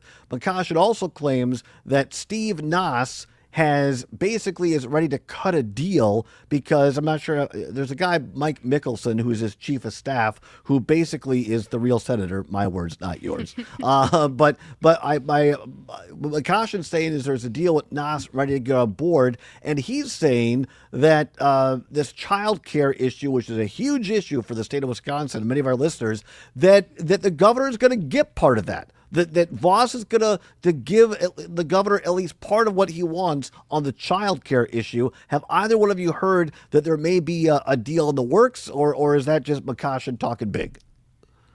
I haven't heard specifically on that, but I do know that there have been efforts to approve some of what, Governor Evers wants, notably child care, because he's made it pretty clear throughout the budget process that he's not going to sign a budget that doesn't include increased funding to child care. That's been one of his, biggest items on this budget, and it's the year of the kid in his words. So I wouldn't be surprised if that were the case, but I'm hesitant to say whether that's true or not because I haven't heard from my sources personally. But sure. Noe?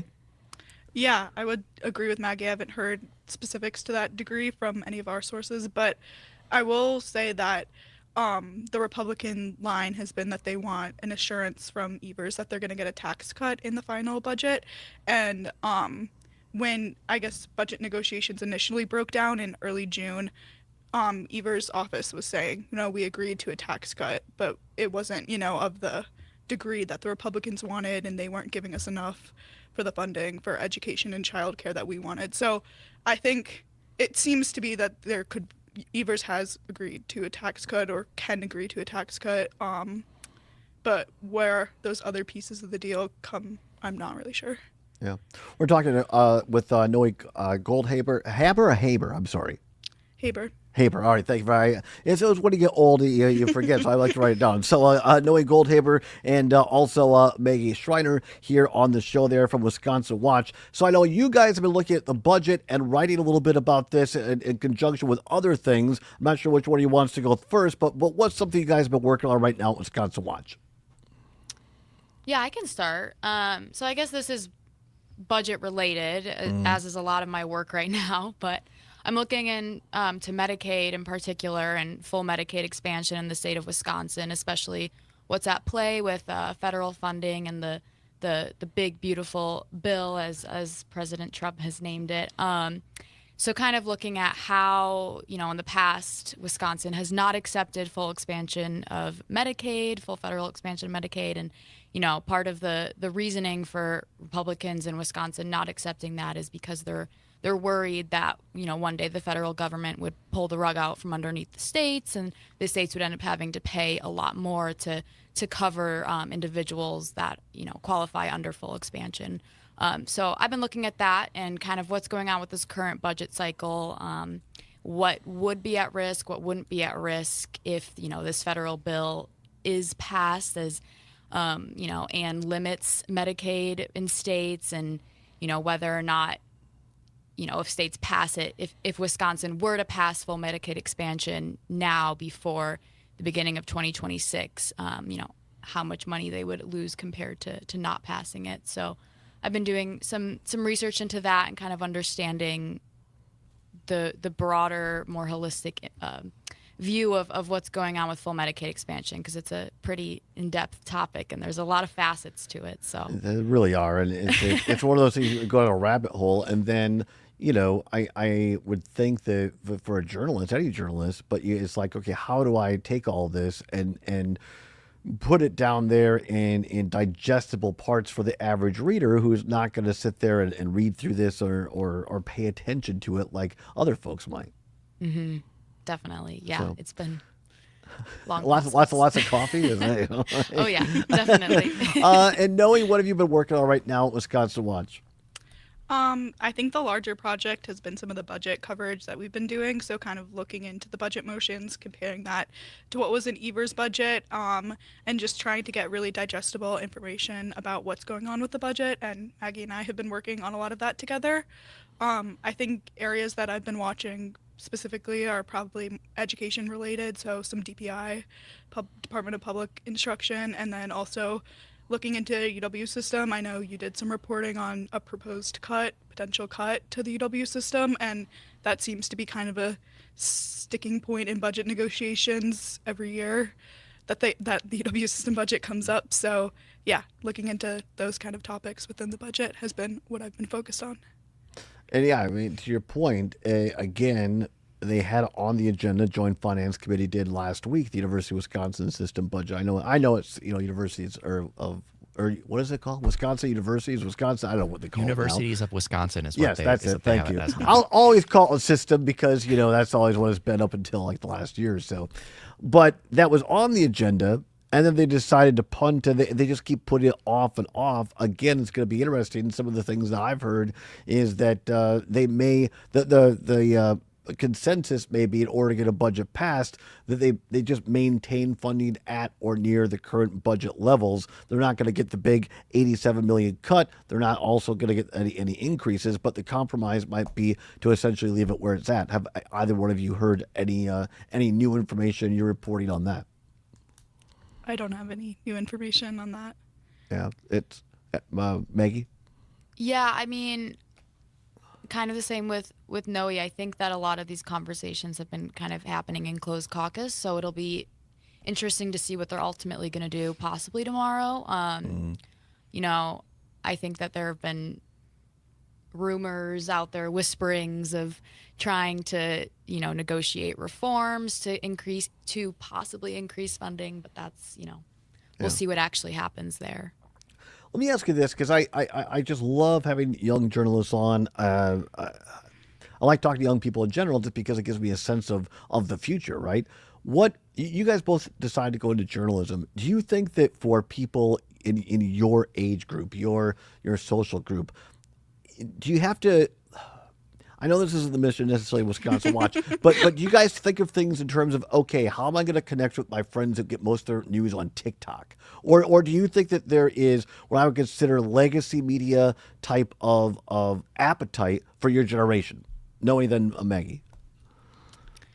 That's a good question. I do know a lot of people that resort to social media for a lot of their news. I also know a lot of people who do go the typical news route still. I think I've noticed a lot of bigger like news organizations like Wisconsin Watch often have social media channels that they share bite-sized previews of stories, etc. So right. I think that's You're both doing great work. I appreciate you coming on. Best of luck. We'll have you back soon. You can check out the work at wisconsinwatch.org. Noe Goldhaber and Maggie Schreiner, thank you so much for being on. We appreciate you both. Have a great day.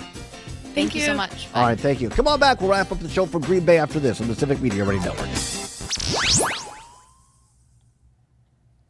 I think we're done. Thank you both. Thank you. Thank you. Appreciate it. Yep, thank you.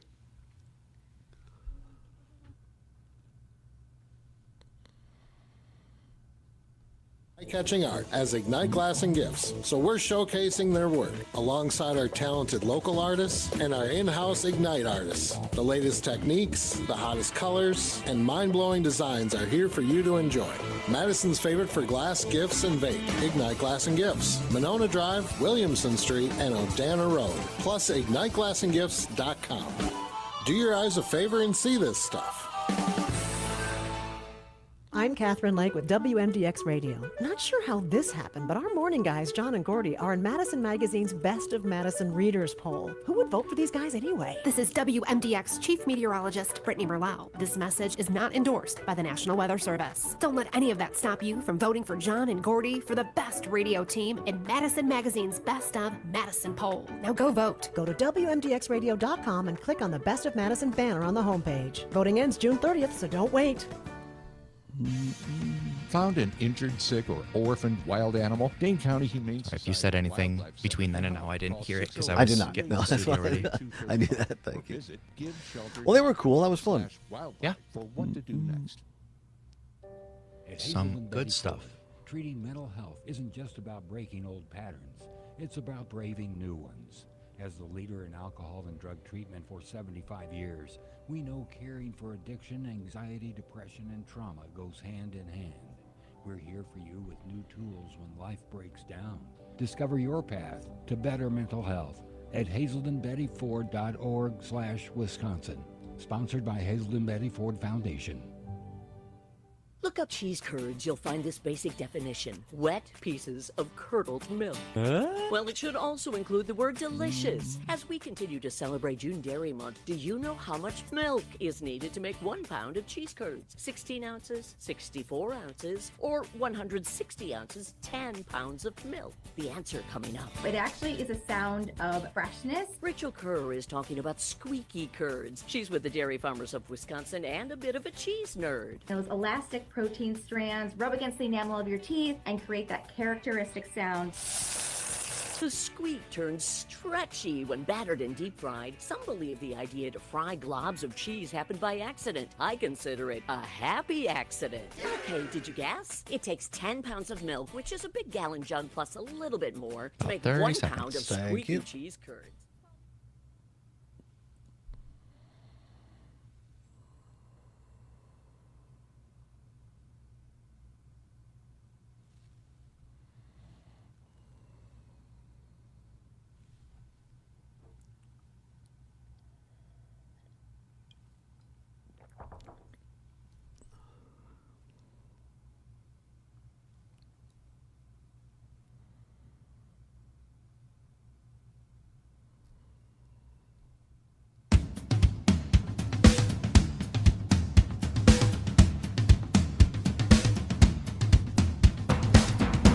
Welcome back to the Allbaugh Show on the Civic Media Radio Network, where it is now 8 minutes before the hour of 4 o'clock. At the top of the hour, ABC, CBS, or James Kelly News, depending upon which of our great stations you're listening to.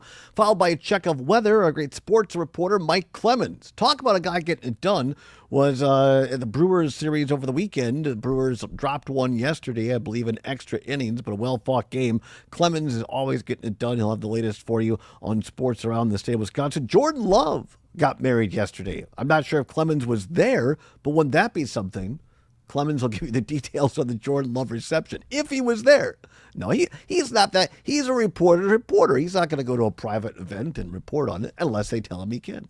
Anyway, Clemens will be here just down the street. We're here in Green Bay reporting today, doing the second hour of the show from our great studios at WGBW here in downtown Green Bay, Wisconsin. And then it's going to be the Maggie Dawn Show from 4 until 6, followed by an all-new edition of Pete Schwaba and Nightlight with Conrad, just feet from where I'm sitting right now. The great Pete Schwaba, followed by Robert Pilot and Native Roots Radio, and then it will be Rick Smith Across America. I want to do this. Pat Kreitlow earlier, and again, many thanks for him for hosting the first hour of the show today. For our listeners on WCFW The Tap in Eau Claire, Chippewa Valley area, a special weather statement from the National Weather Service. A strong thunderstorm will impact eastern Dunn, Eau Claire, southeastern Barron, Chippewa, south central Chippewa, the correct pronunciation, south central Rusk, and northeastern Pepin counties until 4 p.m. At 3:02, train spotters reported a strong thunderstorm near Fall Creek, moving to the east at 30 miles per hour, strong winds, and perhaps nickel-sized hail. Looking at the weather radar right now, we can see a strong cell just to the north of Eau Claire right now. Also a cell between Eau Claire and Marshfield. All of this appears to be moving off to the northeast, I believe, right now. So, again, for those areas in the WCFW listening area, a strong thunderstorm. Not technically severe right now, but a strong thunderstorm in that area. So be aware of that. Otherwise, scattered showers, maybe for our listeners of WBZH. Buzz the North in the Hayward area right now, just north of Hayward, actually, between Hayward and Duluth, a few showers right now, and also around La Crosse area, a couple of showers, just south of Wausau, a shower as well. But otherwise, 85 degrees, little humidity. It's summertime in the state of Wisconsin. All right, Sommers, something big happened on this date in 1908. Get this, today is Asteroid Day, because Earth saw the largest asteroid in recorded history on this date 117 years ago. I did not know that. Republican Teddy Roosevelt was president on June 30th, 1908. And I'll mess this up, but it says when the Tunguska, I think that's right, Tunguska asteroid, named for a nearby river, exploded over a Siberian forest. The asteroid was 70 yards across and zipping along at 9 miles per second. It exploded 5 miles above the ground, so no crater was seen, but the force was 250 times greater than the atom bomb dropped on Hiroshima. The shockwave flattened trees in an 830 square mile area and knocked people down and broke windows hundreds of miles away. Here's the thing. It could, keyword could, happen again. However, today's telescopes find near-Earth objects early, and we have the know-how to use spacecraft with explosives to alter the path of objects on a collision course with Earth. Unless funding cuts eliminate those programs. How about that? As if we didn't have enough to worry about with spending cuts in D.C. What if they get rid of the technology to stop asteroids, Zommers? Who knows? And I had read about this event. I just forgot it was on Had you this really? day. Yeah, a while ago, I did a bunch of research into some of the biggest just explosions and asteroids and stuff. And it's insane how many trees got destroyed and how, at most, 3 people died. That's crazy. With this enormous explosion. Yeah. Just because the area was so sparsely populated. Instead, like 80 million trees got destroyed, but Only Not a 3 good day to be a people, tree if on this that, date Todd. back in 1908. Wow. As Johnny Carson likes to say, or liked to say, I did not know that. So on this day back in 1908. Again, big shout out to stepmom Mary Allbaugh on her 80th birthday. Great. And by the way, she's doing fantastic. Spry, gets around, sharp as a tack in the old the head area. See, she's doing great. So many happy birthdays, many more for her. And regards to her, happy birthday, Mary. Have a great day there for the rest of the day on this 30th of June.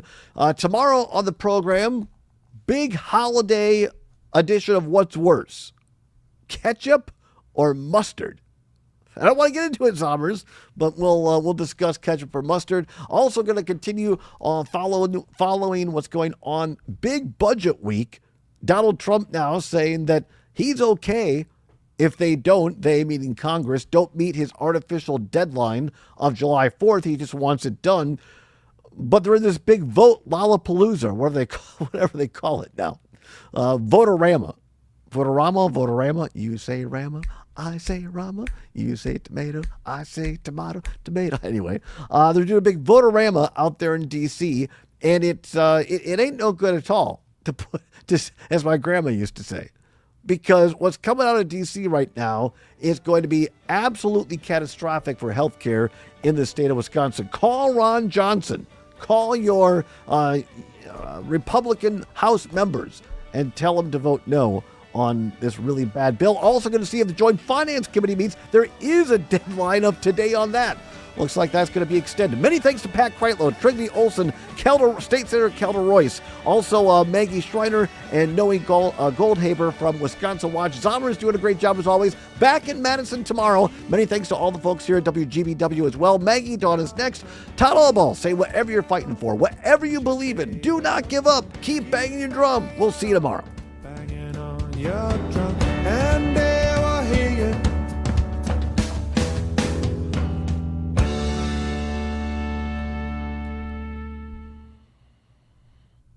Well, adios, everyone. All right, everybody. We appreciate you. Have a great day. Bye-bye.